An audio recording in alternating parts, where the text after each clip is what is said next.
हुसैन, शास्त हुसैन, बादशाहस्त हुसैन, दीअस्त हुसैन, दी बनास्त हुसैन, सरदाद नदाब, दस्त दर दस्त यजीद, हक्का की बिना ला इलाहा इल्ला हुसैन। और मेरे इमाम ने कहा क्या बात रजा उस चमनिस्ताने करम की, क्या बात रजा उस चमनिस्ताने करम की, ज़हरा है कली जिसमें हुसैन और हसन फूल, ज़हरा है कली जिसमें हुसैन और हसन फूल। तो ये वो लोग हैं। तो मैं बात क्या अर्ज कर रहा था, रसूलुल्लाह के तलवे की ये शान है कि उस तलवे का अंदाजा नहीं कर सकते। अगर हुजूर का तलवा किसी को समझ में नहीं आता तो फिर वो एक बात फिर सुन ले, तलवा सरकार गौसे पाक का तलवा ये है कि मेरे इमाम कहते हैं अल्लाह अकबर, सर भला क्या कोई जाने के है कैसा तेरा, औलिया मलते हैं आंखें वो है तलवा तेरा। तो वली जिस पर आंखें मले वो गौसे पाक का तलवा है। तो कहते सर भला क्या कोई जाने के है कैसा तेरा, ऐ गौसे आजम आपका सर कौन जाने के कैसा है। तो जब गौसे पाक का सर कोई नहीं जान सकता तो रसूलुल्लाह के तलवे का अंदाजा कौन कर सकता है। मजीद नबी के तलवे को बयान करते हैं, किस शान से बयान करते हैं, कहते आसमा गर तेरे तलवों का नजारा करता, आसमा गर, अरे ये तलवे का जलवा है, आसमा गर तेरे तलवों का नजारा करता, रोज एक चांद तसद्दुक में उतारा करता, और छुप गया चांद ना आई तेरे दीदार की ताब, सामने घर कभी होता भी तो सजदा करता। अल्लाह अकबर, गौर करें, शान उनका तलवे का दीदार करने की हैसियत नहीं रखता, ये तलवा मुस्तफा है। तो जब नबी का तलवा ऐसा है तो नबी का कंधा कैसा हो। और उस कंधे पे जो बैठ रहा है चंद लोग हैं, उंगली पे गिने, एक हालांकि मौला अली तो बैठे भी नहीं, खड़े रहे, खड़े रहे। और मौलाए कायनात कहते जब मैं नबी के कंधों पे खड़ा था तो ऐसा लगता था जैसे मेरा सर आसमान को छू जाएगा, इतना बुलंद किया हुजूर। हाँ, और उसके बाद जो बैठा उस कंधे पर वो इमाम हसन है, उस कंधे पे जो बैठा वो इमाम हुसैन है, और एक दो लोग हैं बस, बाकी के हुजूर का कंधा, हुजूर का कंधा, हुजूर के कंधों। कौन सा तख्त है जो इसका बराबरी कर सकता है कोई तख्त उस तख्त पर जिसे नबी का कंधा क्या, राकिबे दोष है पैगंबर, हुजूर की पीठ पर, तवज्जो कर ले, हुजूर की पीठ पर हालत नमाज में इमाम हुसैन बैठे, नमाज की हालत है। किसी इमाम के अंदर हिम्मत जो अपने बेटे को नमाज की हालत में, सजदे की हालत में अपनी पीठ पर बिठाए, ये इमाम हुसैन है, इमाम हुसैन है। जो इमाम ही नहीं, इमामुल अइम्मा, इमामुल अइम्मा तो इमाम आजम को कहते हैं, इमामुल अइम्मा जिस इमामुल अंबिया का गुलाम हो वो इमामुल अंबिया, इमामुल अंबिया जो मस्जिद अक्सा में नबियों को नमाज पढ़ाते हैं और मस्जिद नबवी में सहाबा को नमाज पढ़ाते हैं और बैतुल मामूर में फरिश्तों को नमाज पढ़ाते हैं, वो इमाम पूरी कायनात जिनकी मुक्तदी है, उस सैयदुल मासूमीन की पीठ पर जो हालत सजदे में बैठे उसे इमाम हुसैन कहते हैं। मेरी तमहीद को तवज्जो से सुन ले, बात में जल्दी एंड करने वाला हूँ, बहुत लंबी नहीं करूंगा, मैंने कहा वक्त मुख्तसर रह गया है, लेकिन जल्दी से सुने, बहनों की भी तवज्जो। सैयदुल अंबिया की पीठ पर जो हालत नमाज में बैठ जाए और जिसे बैठने का हक दिया जाए, एक तो ये कि कोई बैठ जाए उसे हक ना हो, गैर हकदार जब बैठता है, अहले इल्म की तवज्जो चाहता हूं, गलती करूंगा तो इसलिए, गैर हकदार अगर बैठता है तो उसको हाथ पकड़ के उतार दिया जाता है, लेकिन हकदार अगर बैठता है तो उसको बैठने दिया जाता है। इमाम हुसैन सजदे में नबी की पीठ पर बैठने के हकदार क्यों थे, मुझे मसला इससे समझ में आया कि उनको हाथ पकड़ के उतारा नहीं गया। जब गैर हकदार किसी जगह पर बैठता है तो उसको उतारा जाता है। मिसाल के तौर पे मैं यहाँ बैठा, यहाँ बैठना मेरा हक है इस वक्त, इसलिए कि मैं जिक्र रसूल कर रहा हूं, मैं अमीनुल कादरी, इसलिए मेरा हक नहीं है। जो भी जिक्र रसूल करेगा वो किसी बिरादरी का हो, किसी खानदान का हो, किसी डिग्री का हो, यहाँ बैठना उसका हक होगा, ठीक, उतारा नहीं जाएगा। लेकिन अगर इस वक्त मुझे रोककर कोई भी बड़े से बड़ा यहाँ के बैठ जाए तो ना आप गवारा करेंगे ना मिंबर वाले गवारा करेंगे, क्योंकि जिक्र रसूल से बड़ा जिक्र किसी का है नहीं। तो जो जिक्र करेगा वही बैठेगा यहाँ, तो जो हकदार होगा उसी को बैठने दिया जाएगा, जो हकदार नहीं होगा उतार दिया जाएगा। अब रसूलुल्लाह ने अपनी पुश्त पर इमाम हुसैन को बैठे रखा, बिठाए रखा, किसी ने उतारा नहीं। तो आप फौरन कहेंगे अमीरुल कादरी बेवकूफ न बना, इसलिए कोई वहां जा ही नहीं सकता था। अगर जमात हो रही थी, अगर कोई जा सकता था तो हाथ पकड़ के उतार देता। मैंने कहा ठीक चले, ये भी बात है कि अगर वहां कोई जा नहीं सकता था, लेकिन हुजूर तो उतार सकते थे, मगर हुजूर ने भी नहीं उतारा। बल्कि सहाबा ने पूछा आका सजदा इतना लंबा कैसे कर दिया, क्या वही का नुज़ूल था या फिर कोई और बात थी? हम तो ये समझ रहे थे कि कहीं कोई हादसा ना हो गया हो। आका ने फरमाया नहीं, मेरा बेटा हुसैन मेरी पीठ पर था और मुझे ख्याल आया। इस पर मैं मुजाहिदे मिल्लत के गुलामों से नहीं कहूंगा कि बोलो सुभान अल्लाह। हाँ, आपको समझना चाहिए, मुजाहिदे मिल्लत के पड़ोस में रहने वालों आपको समझना चाहिए। हुजूर ने बोला मुझे ख्याल आया, मुझे ख्याल आया। नमाज में किसका ख्याल आया? किसका ख्याल आया? इमाम हुसैन, मेरा हुसैन मेरी पीठ पे बैठा हुआ है। तवज्जो फरमाए, यहाँ तो मौलवी नबी का ख्याल बर्दाश्त नहीं कर रहा है। मौलवी को 14वीं सदी के बिदती मौलवी को नमाज में नबी का ख्याल गवारा नहीं है। अरे उम्मती की नमाज में नबी का ख्याल गवारा नहीं है, ये इमामुल अंबिया की नमाज है जिसमें ख्याल है हुसैन।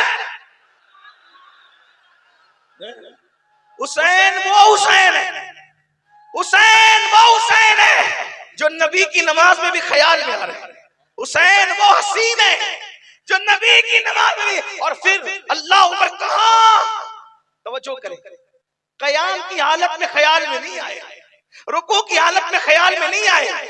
जो नमाज का सबसे अजीम रुकन है जिसे सजदा कहते हैं, जो नमाज की भी नमाज कह ले, नमाज की भी मेराज कह ले, अल्लाह अकबर, सजदे की हालत में ख्याल आया किसका? हुसैन का। अगर मेरा बेटा मेरी पीठ पे बैठा है, अगर मैं सर उठाऊं तो मेरा हुसैन गिर जाएगा, वो ना गिरे इसलिए मैंने सजदे को तवील कर दिया। सुभान रब्बिल आला कहते रहे, जब तक हुसैन खुद से उतरे नहीं उस वक्त तक मेरे नबी ने सर को सजदे से नहीं उठाया। इसका मतलब इमाम हुसैन भी चाहते हैं कि मैं बता दूं लोगों को, हुसैन भी बड़े चालाक होशियार थे, दाना थे। अरे जब उनके गुलाम पागल होके भी दाना कहलाते हो, तो वो हुसैन कितना दाना होगा जिसके कदमों को, जिसके तलवों को अक्ल चूम कर अक्ल की मेराज पाती है। जानते थे, अरे जानते थे कि करबला में कोई पहचाने ना पहचाने, मस्जिद नबी में अपनी पहचान करा दो कि हुसैन वो हुसैन है, और हुसैन सिर्फ हुसैन है, हुसैन सिर्फ हुसैन है, हुसैन सिर्फ हुसैन, हुसैन ही हुसैन है, हुसैन खुद हुसैन है। कौन? अल्लाह अकबर। तस्वीर मुस्तफा, इश्क की इंतहा, तकवे का उरूज, ईमान की असास, ईमान की हलावत, तकवे की बुनियाद क्या है? हुसैन इब्न अली। लोग कहते हैं कैसे? मैं कहता हूं कुरान कहता है कि जिनके दिलों में तकवा है। कैसे मालूम होगा? कहा जो अल्लाह की निशानियों की ताज़ीम करता है, तवज्जो करना, जो अल्लाह की निशानियों की ताज़ीम करता है दिलों के तकवे की बुनियाद पे करता है। मैं कहता हूँ ये सूरतुल हज में आई, ये आयत आई है, और किसके किसके हवाले से आई है? ये कुर्बानी के जानवरों के हवाले से आई है। देखिए शान नुज़ूल तो खास होता है, लेकिन हुक्म आम होता है उस वक्त तक के जब तक तखसीस न की जाए, जब तक अल्लाह व रसूल तखसीस न करे। ये बात शायद आप तफसीर का उसूल है, आपके सर के ऊपर जाएगी, लेकिन उलमा जानते हैं हुक्म खास होता है लेकिन कयामत तक के लिए, यानी शान नुज़ूल खास होता है, हुक्म कयामत तक के लिए आम होता है जब तक अल्लाह रसूल तखसीस न करें। मिसाल के तौर पर एक बात आपको बताऊं, जैसे कि अल्लाह अकबर, अल्लाह के रसूल सल्लल्लाहु अलैहि वसल्लम से कोई सवाल पूछा गया, उसके जवाब में कोई आयत आ गई, तो चूंकि वो आयत तो शान नुज़ूल के एतबार से खास रहेगी, लेकिन उसका हुक्म क़यामत तक आम रहेगा। जैसे मिसाल के तौर पर फारूक आजम ने अल्लाह के रसूल से अर्ज किया, या रसूल अल्लाह, लोग शराब भी पीते हैं, जुआ भी खेलते हैं, इसके लिए कोई आवाज़ हुक्म बयान फरमा दे। आयत आ गई फारूक आजम की अर्जी पर, या अय्युहल्लज़ीना आमनू इन्नमल खम्रु वल मैसिरु वल अंसाबु वल अज़लाम रिज्सुम मिन अमलि शैतान फज्तनिबू लअल्लकुम तुफ्लिहून। अल्लाह पाक इरशाद फरमाता है, ईमान वालो, शराब से बचो, जुए से बचो, बुत परस्ती से बचो, पासे से बचो, ये शैतानी काम है, जो इससे बचेगा कामयाब होगा। ये का किसके लिए आया? फारूक आजम की अर्जी पर ये हुक्म आया। लेकिन चूंकि इसके अल्लाह रसूल ने तखसीस नहीं की, क्योंकि ये क़यामत तक के लिए आम कर दिया गया। इसी तरह और भी रिवायतें हैं, पर्दे का हुक्म है, इसी तरीके से हलाल और हराम के दिगर मामलात हैं। आप अंदाजा फरमाएं, मेरे आका सल्लल्लाहु अलैहि वसल्लम के दीवानों, जरा गौर कीजिए, तवज्जो फरमाएं। अल्लाह अकबर। इमाम हुसैन पाक की शान क्या है? इमाम हुसैन पाक का मकाम क्या है? इमाम हुसैन पाक का मर्तबा क्या है? अल्लाह अकबर। हुसैन पाक की अजमत का अंदाजा कोई लगाए तो सही ना मेरे भाइयों। अल्लाह अकबर। मेरे आका सल्लल्लाहु अलैहि वसल्लम के गुलामों, जरा तवज्जो तो करो, प्यार किससे करते हैं, मोहब्बत किससे करते हैं, उल्फत किससे करते हैं कि अल्लाह अकबर। इमाम आली मकाम, पंचतन पाक, सहाबा किराम, जिनसे हम प्यार कर रहे हैं, मोहब्बत कर रहे हैं, इन लोगों के मर्तबे क्या है, इन लोगों की शानें क्या है, इन लोगों की अज़मतें क्या है? अल्लाह अकबर। मेरे आका सल्लल्लाहु अलैहि वसल्लम ने सजदे को तवील कर दिया, सजदे को लंबा। किसके लिए? किसके लिए सजदे को लंबा? इमाम हुसैन के लिए।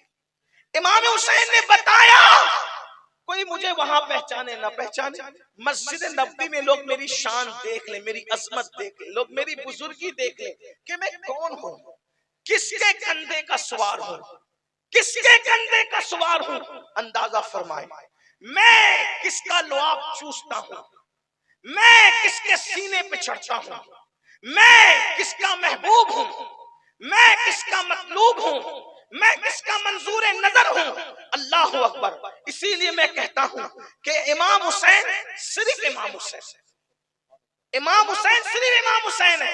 अंदाजा करो, गौर करो, जो कुर्बानी के जानवर हैं, वो कुर्बानी के जानवरों के ताल्लुक से ये आयत नाजिल हुई कि ये अल्लाह की निशानी, अल्लाह की निशानी, तवज्जो, अल्लाह की निशानी। अब ये अल्लाह की निशानी है, इन पे कोई चढ़ नहीं सकता।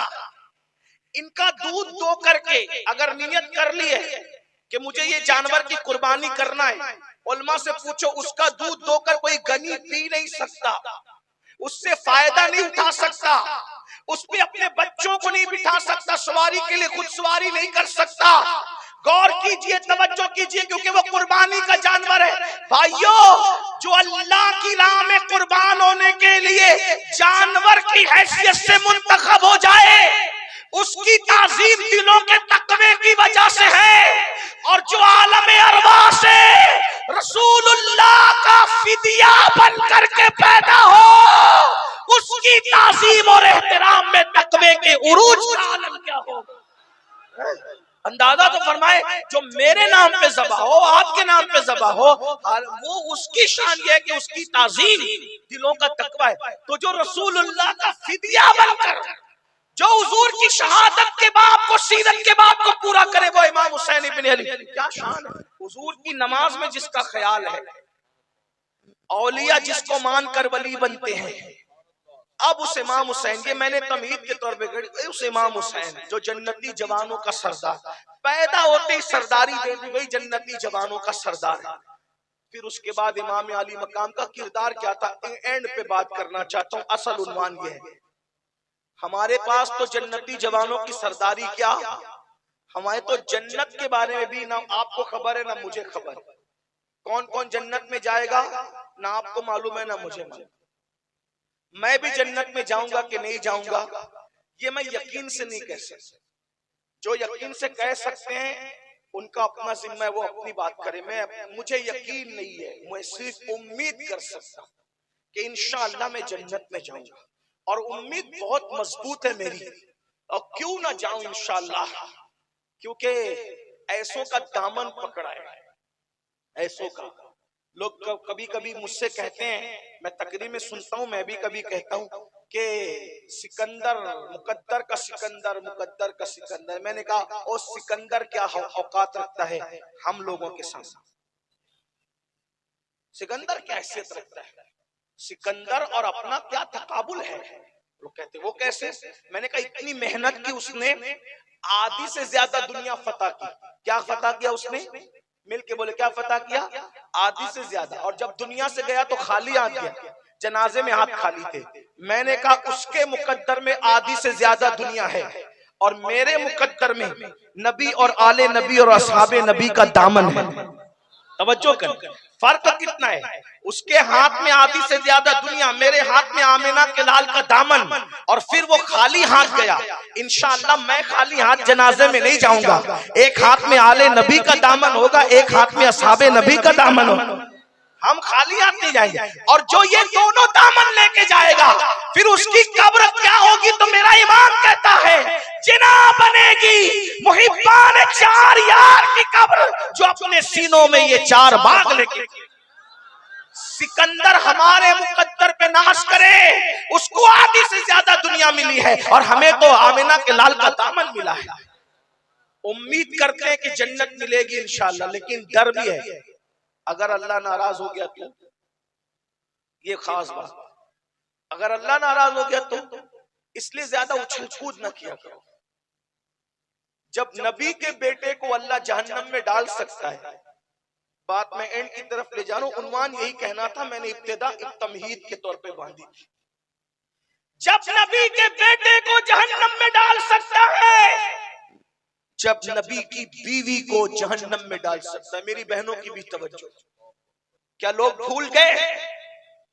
ओ हराम के लुक़्मे खा करके अपने आप को जन्नती समझने वालों, शराब और जुए में डूब कर अपने आप को जन्नती समझने वालों, औरतों पर पाप की नजरें डालकर अपने आप को जन्नती समझने वालों, पूरे पूरे हफ्ता मस्जिद का मुंह भी ना देखकर अपने आप को जन्नती समझने वालों, जन्नत के ठेकेदारों, तुम्हें इस बात का एहसास होना चाहिए कि जब लूत अलैहिस्सलाम की एक बीवी को अल्लाह जहन्नम में डाल सकता है, नूह अलैहिस्सलाम की एक बीवी को अल्लाह जहन्नम में डाल सकता है, नूह अलैहिस्सलाम के एक बेटे को अल्लाह जहन्नम में डाल सकता है, हम कौन है भाइयों? हम कौन है? हम ना नमाज पढ़ते हैं, बल्कि नमाज तो दूर की बात, हम तो पाक भी नहीं रहते, खड़े खड़े पेशाब करते हैं। हंसने की बात नहीं है, हंसने की बात। मैं सोचता हूँ यजीद नापाक था, पलीद था, इमाम हुसैन ने उसके हाथ में हाथ नहीं दिया। भाइयों हम लोग खड़े होकर पेशाब करते, कयामत के दिन क्या हमारा हाथ अपने हाथ में ले लेंगे? लोग कहते हैं तुम लोग क्या बातें करते हैं मिनुल कादरी, इमाम हुसैन हमारा हाथ अपने हाथ में नहीं लेंगे। मैंने कहा मेरे भाई, जब सहाबी के बेटे से इतनी नफरत करते हैं उसकी नापाकी की वजह से, हमारा बाप तो कोई सहाबी नहीं ना। गौर तो करें, तवज्जो तो करें। ये शायरी की दुनिया और है, लतीफेबाजी की दुनिया और है, हाथ में हथेली पर चांद और जन्नत दिखाने की दुनिया और है, कुरान और हदीस की दुनिया और है, सच्चाई की दुनिया और है, सदाकत की दुनिया और है। अल्लाह के बंदो सोचो, जब सहाबी का बेटा शराब पीता है तो इमाम हुसैन उससे इतनी नफरत करते हैं। हमारा बाप तो कोई सहाबी नहीं ना। अगर हमारे अंदर से कोई शराब पिए तो इमाम हुसैन उससे कितनी नफरत करेंगे, उससे मुसाफा कैसे करेंगे क़यामत के दिन? जुआ खेलने वालों से मुसाफा कैसे करेंगे क़यामत के दिन? तो सुन लो, जब नबी की हजरत लूत अलैहिस्सलाम की बीवी, एक बीवी जहन्नम में जाएगी, नूह अलैहिस्सलाम की एक बीवी जहन्नम में जाएगी, नूह अलैहिस्सलाम का एक बेटा जहन्नम में जाएगा, हम कौन है? इमाम हुसैन ने यही बताया, पैदा हुए तो जन्नती जवानों के सरदार का टाइटल दिया गया, लेकिन उस इमाम हुसैन की जिंदगी क्या थी? बालिग होने से पहले इमाम हुसैन का किरदार ये था कि जिंदगी की कोई नमाज कभी ना छूटी, जबान से पूरी जिंदगी कभी झूठ नहीं बोला। इंसान का दुश्मन कुरेद कुरेद कर इंसान का ऐब निकालता है। मैदान करबला में इमाम हुसैन बार बार बोल रहे थे जब खुतबा देते थे तो बार बार बोलते थे, बताओ मैंने कभी झूठ बोला है? इतने सारे कूफी मौजूद थे, इतने सारे शामी मौजूद थे, इतने सारे देखने वाले मौजूद थे, वो लोग कह सकते थे ना, हाँ फला मकाम पे बोला था। इमाम हुसैन दुश्मन से पूछने, बताओ मैंने झूठ बोला है?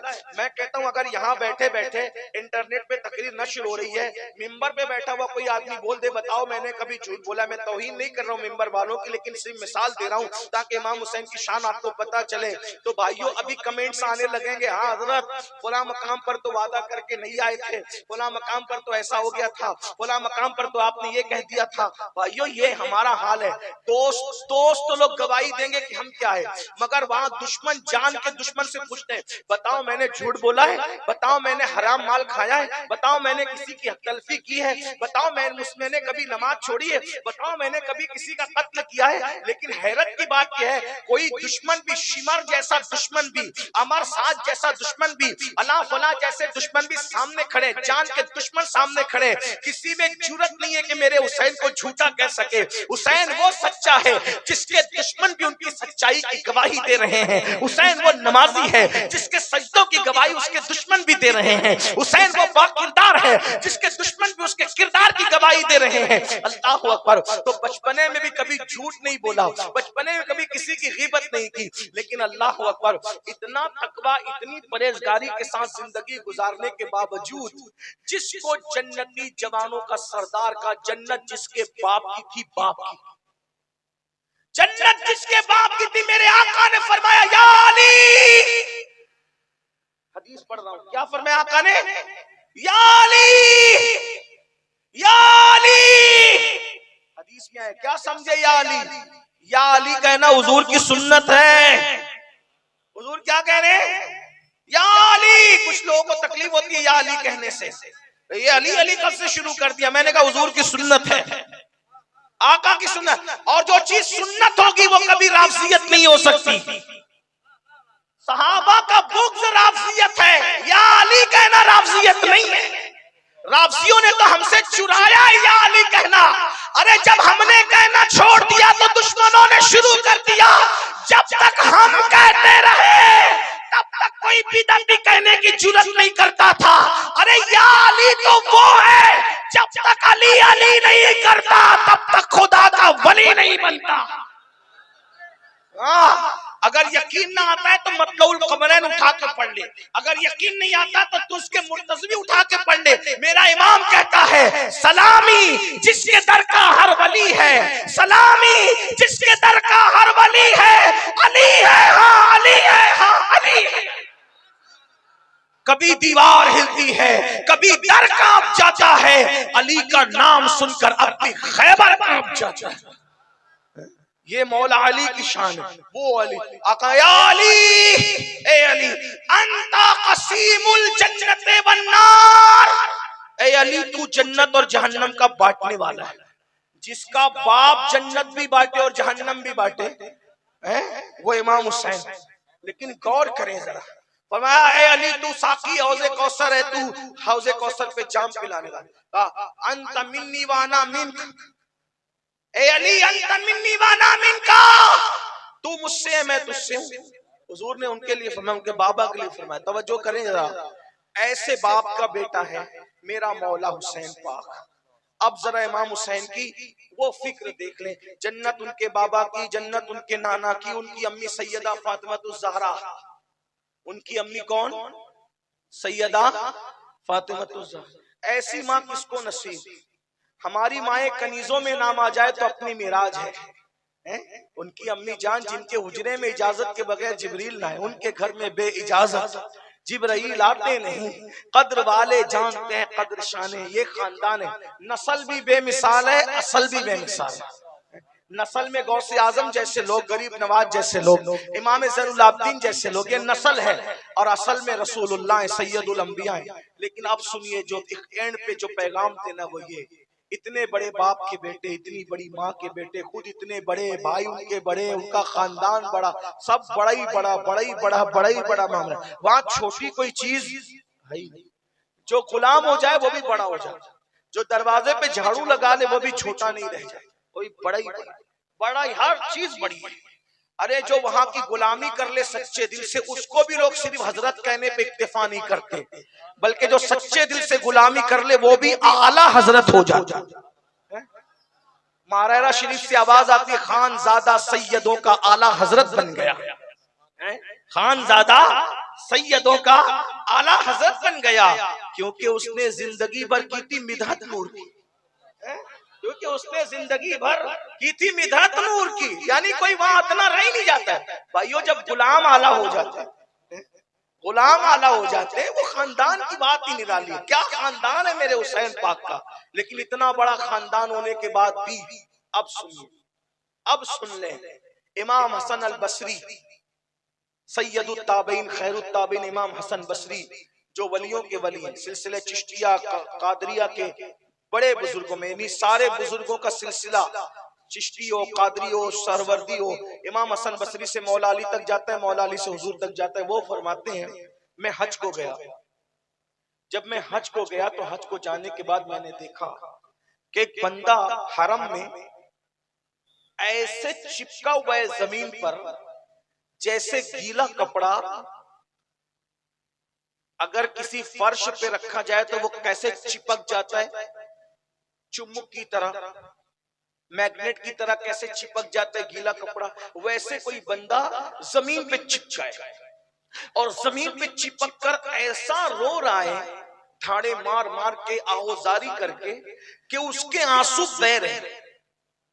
उसके आंसुओं को देखकर मुझे तरस आया, या अल्लाह, कोई आखिरत को याद करके तेरे खौफ से इतना भी रो सकता है? आंसू बह रहे आंसू, खुश्क नहीं हो रहे, बह रहे आंसू। मुझे डर लगा ये रोते रोते मर न जाए। मुझे डर लगा कोई मुकर्रिर, जज्बाती मुकर्रिर ऐसी तकरीर गुलू में कर गया अल्लाह के खौफ और आखिरत पर कि ये उससे मुतासिर होकर के अल्लाह से नाउम्मीद होकर रोने लगा है।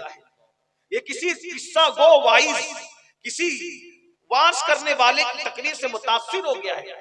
मुझे जल्दी से इसको तसल्ली देना चाहिए कि अल्लाह के बंदे इतना भी आखिरत के फिक्र में नहीं रोते, इतना भी अल्लाह के खौफ से नहीं रोते। अरे रोते तो हैं, लेकिन अल्लाह से उम्मीद भी करते हैं।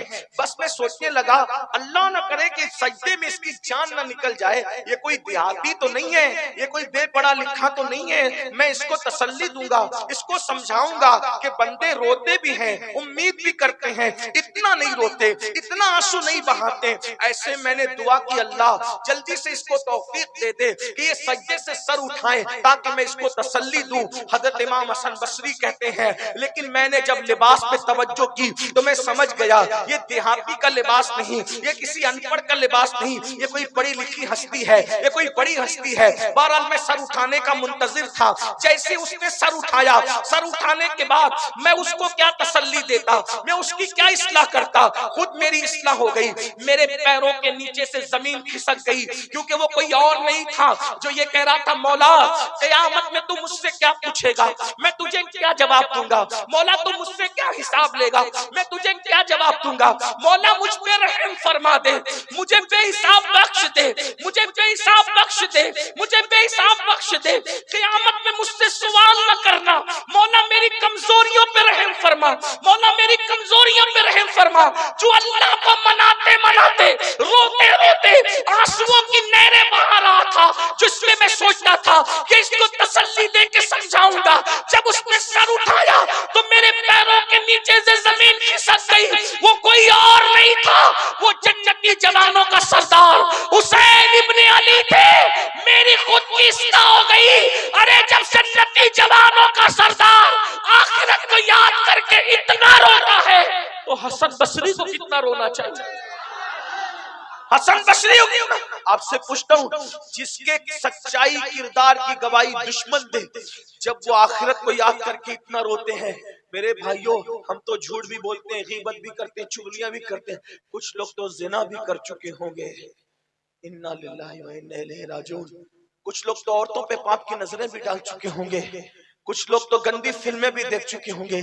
क्या लोगों को नहीं पता, फरमाया गया कि जो किसी औरत पर पाप की नजर डालेगा, मरते वक्त उसकी जबान पे कलमा जारी नहीं होगा, मरते वक्त वो कलमा नहीं पढ़ सकेगा। हम तो बहुत फख्र से कहते हैं ना, हमारे खटिया के सराहने और हमारे सराहने और हमारे बिस्तर के सराहने हुजूर आएंगे लेने के लिए। हुजूर मुझे और आपको लेने आएंगे। अगर उनका करम है तो उनका करम है, तो उनके करम की बात है, लेकिन हकीकत तो ये है कि अपने अमाल ऐसे नहीं। मेरे भाइयों, अपने जनाजे को दफन करने लोग आ जाएं, यही एहसान होगा। हमारा हाल तो ये, एक बुजुर्ग थे जो दुआ करते थे, अल्लाह जब मुझे मौत देना तो ऐसी जगह देना जहां कोई मेरी जान पहचान का ना हो। मुझे ऐसी जगह मौत देना जहां मुझे कोई पहचानता ना हो। तो किसी ने कहा ये अजीब सी दुआ है कि कोई पहचानता ना हो। कहा हाँ, मुझे डर लगता है तो मरूंगा, तो मरने के बाद मेरे जनाजे मेरा मुंह कितना काला हो जाएगा, मेरी सूरत तो बदल नहीं जाएगी। तो मैं सोचता हूँ कि कोई रहे ही ना पहचान का, ताकि मैं रुसवाई से बच जाऊं। पता है ये दुआ करने वाला कौन था? जो ये दुआ कर रहा था कि कोई मेरी जान पहचान का न रहे, मुझे जंगलों में अजनबियों में मौत आए, कि मुझे कोई पहचाने ना। ये दुआ करने वाला कोई और नहीं था, ये दुआ करने वाली जात अल्लाह अकबर, अल्लाह अकबर, सैयदना इमाम हसन बसरी की जात थी, जिन्होंने रसूलुल्लाह के नवासे को इस तरह रोते हुए देखा। और कैसे लोग, मौला अली ने उनको खिलाफत दी थी, मौला अली ने खिलाफत, मौला अली के खलीफा थे वो। मौला अली ने उनको रसूलुल्लाह का वो जुब्बा जो